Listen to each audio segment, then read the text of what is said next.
মদিনার সবচাইতে গরিব সাহাবী বেলাল রাদিয়াল্লাহু তাআলা আনহু লজ্জাস্থান ঢাকার জন্য শুধু একটা জামা ছিল, গায়ে দেওয়ার মতো কোনো জামা নাই। এই সাহাবীর মতো গরিব কোন সাহাবী মদিনার জমিনে নাই। এই বেলাল রাদিয়াল্লাহু তাআলা আনহুকে বিশ্বনবী ডেকে বললেন, ইয়া বেলাল আনফিক ইয়া বেলাল লা তাখশা মিন যিল আরশি ইকলালা।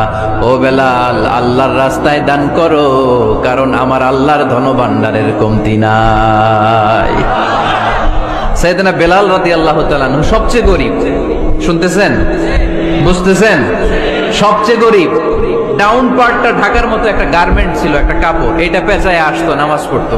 গায়ে রাখার মতো কোনো জামা নাই, আর খাবার দাবার টাকা পয়সা বলতে নাই।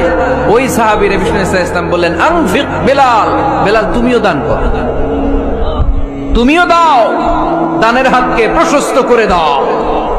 আনফিক ইয়া ইবনা আদম উনফিক আলাইক, হে বনি আদম দাও, দিলে আমি তোমারে দেব।